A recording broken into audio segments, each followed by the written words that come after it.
Hi guys, so we are still at the MWC Africa 2023 in Kigali. And you know, as we all know, the theme is velocity, unleashing tomorrow's technology today.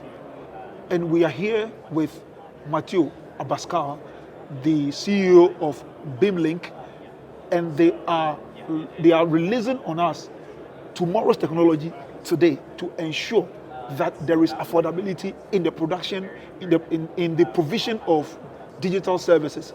Mathieu, thank you very much for speaking with us. Of course, thank you so for being here. What is it that you do at Beamlink, first of all? Yeah, well, so I mean, we basically looked at the way that cell networks are built, and it makes sense in big, dense cities to build these giant towers that rely on a lot of power and electricity, and it basically relies on the city or the municipality having a certain level of infrastructure that it then relies on, and that makes sense. When the density of people is distributed, you can get affordable connectivity to each person building this big infrastructure. About half the world, that doesn't make sense, because about half the world doesn't live in a dense city. Yep. And so as a result, half the world still doesn't have cell service. And that's where we come in. So we designed our own cellular architecture to build entire networks in communities using no local power, using, we don't need engineers to live on the ground in each of those cities. We can manage our equipment remotely. And so either for helping the carriers to expand to new places or helping those communities and empowering them to get online themselves and not have to rely on the carriers, we could basically build entire networks for, as we like to say, it's about 1% the cost of a usual network. That's quite interesting, because I was reading your signage. It says if cell sites can cost 99% less. Yeah. You need to break that down for me. Sure. You need to do some unpacking for me. Sure. I need to get that clear. Yeah. So there's two problems when you build a big cell network. One is the cost of the tower itself, which is really expensive. A big cell tower, could easily cost you up to like $1 million or $2 million US. It's very expensive pieces of equipment, and then they take a lot of management. And so you need to have trained engineers that live in each of these towns to manage them, or you have to pay those people to drive hours to go out to each of these sites, sometimes even daily, to really make sure that everything is still operating correctly. Right. I mean, what we call the managed services providers. Exactly. Yes. And so on top of that, the equipment itself, part of the reason it's so expensive is because you're designing this stuff for each of these networks individually. So you're going to build a network on a certain band in a certain place. You know all of these things beforehand. You go talk to Ericsson or Huawei or whoever, and you get equipment for that band, for that regulatory scheme. And so in a way, it's a little bit custom. You can't mass manufacture all of these things. Yes. We took a different approach to that. So this is a fully functional cell tower, but it's the size of a lunchbox. Okay. It works in every country, in any regulatory scheme. You just, in our software, can say, hey, I'm in Rwanda, I'm using this band, and it'll know, and then it will adapt to that. And so it'll fit into that, but then you could take the exact same product and go over to Nigeria, you could take it to the United States, you could take it anywhere, tell it exactly how you want it to be used, and it'll work that way. That makes it way cheaper to produce.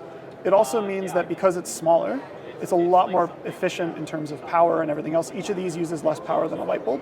So we can operate them off of battery, solar panel, anything like that, which means to set up a new one of these, you also don't have to build these other parts of building new power generators and everything else that they're usually building in addition to those cell sites. So take all of that into account. Covering a rural community with a solution like this is dramatically more affordable, and it does come out to be about 1% the cost. And with this, you get coverage for like how many people can be on it, how many people can be on it at a time? So each of these can handle, around 200 people, could be up to even like 500 people, depending on how people are using their phones. Okay. And so, it really just depends. And the range of each of these can be a couple kilometers, usually. So it's a lot better than Wi-Fi. You're not really going to be able to build an entire town network out of Wi-Fi, but it's also not going to be the same range as a big macro cell. One of those might get 15 kilometers or something like that. But the reason that this solution is actually a little bit more adaptable is because you often don't have the same density of people all throughout an area. Exactly. And so we can set these up a lot more localized. And so that also makes it a lot more power efficient and a lot more space efficient. And so covering that same area, if you wanted to cover everyone, would be about 1% the cost. If we do something like that, it could even get a little bit less than 1%. So such a solution, are you saying that is it good for very dense high density places, or it's just for like a low Apple kind of environment? Where can this be more efficient? Low density, definitely more efficient. Okay. Doesn't mean it can't be used in high density, but you're going to need a lot more of them. And honestly, cell towers do make sense when you're in those really high density environments. And that actually may be cheaper than a solution like ours. Where we really shine is when you go somewhere that using those traditional towers just doesn't make as much sense. Okay. And in a lot of those contexts, that's where this becomes dramatically cheaper. Exactly, because I know, for instance, in Ghana, some of the areas, the telcos say when you go and mount a tower there, it doesn't make sense because you spend so much money. Exactly. And so there's an arrangement between government where they have a sort of like what do you call it, an investment kind of fund, a fund that goes then to help collaborate with the telcos to do that. So something like this can sit well with that kind of an arrangement. Absolutely. Where, Okay. Yeah. And one of the things that we hear all the time is those programs with the government investment in that are really helpful for building new networks. They don't necessarily cover a lot of the costs to then manage the network.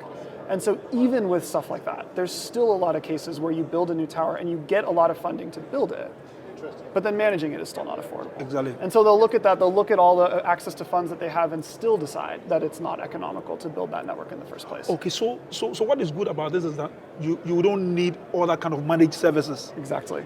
This on its own is fine. We automate as much of that as possible, and so you press the power button and you have a fully functional cell network.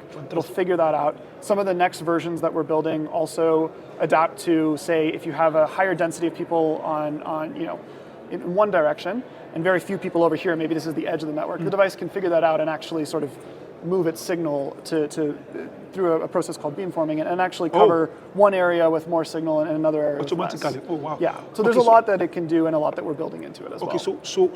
So where do you, because we know with towers they build cell sites, right? And then they put it there. So where, for instance, are you going to put this? Are you going to put it in some office somewhere? Where are you going to put it for people to have access to it? So it really just needs to be somewhat high, but doesn't have to be crazy high up. So you could put it on a roof somewhere, you could throw it.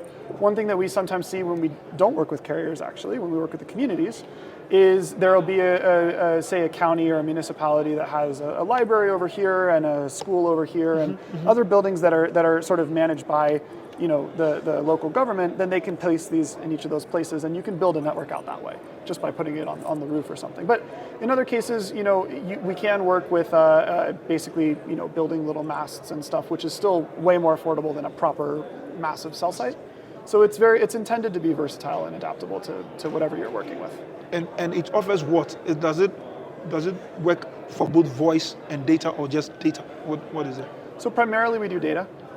We get the most requests just for internet. I don't care what kind of internet it is. I just want internet. It could be cell service. It could be fiber. It could be whatever. I just want to get online. And in those cases, providing that allows us to connect a lot more people. And through services like other sort of social media platforms and messaging platforms, people can still call each other over that data. We can do voice calling. We can enable that. Okay. And it just depends on the use case. But primarily, we get requested to do data, and so that's what we come in to do the majority of. Okay, so I'm told you are in Ghana.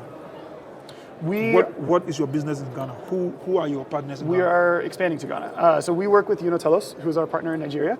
Okay. And they work out of Nigeria, Ghana, Kenya, South Africa, and quite a few other countries as well.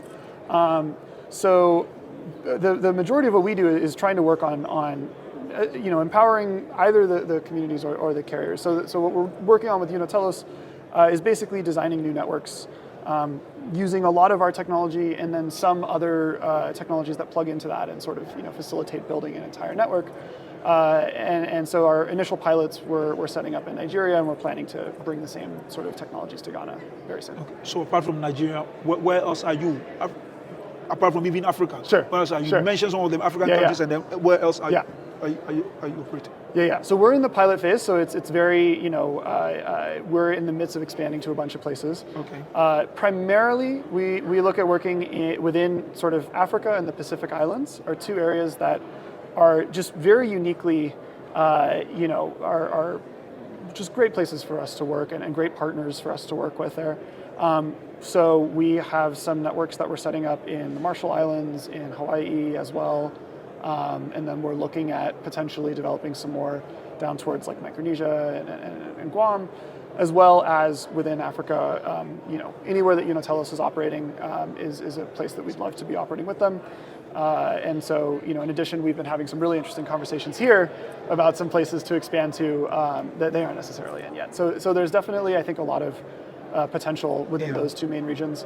I am Latin American. I used to live in South America for a bit, so there's also a huge need there. We're looking for the right partners, so that'll be an expansion we probably make within the next year or two. So let me finish this interview with the numbers question. Sure. You have written on your signage that how can we make cell sites 99% less? Let's talk about nominal figures. So if I want to acquire one of this to then put in a particular community, how much am I paying for it? And compare that to what exists now. Yeah. And then so that we can tell them, oh, this is better, this is affordable. Yeah. If you can tell So us. it depends on how much service is coming with it and whether the customer that we're working with is a carrier or is a community.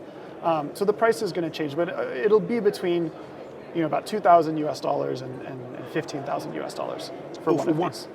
Now, when you build a normal cell site, if you really want to compare numbers, you're probably going to be building fewer towers, but each of those could easily cost $1 million to $2 million. Absolutely.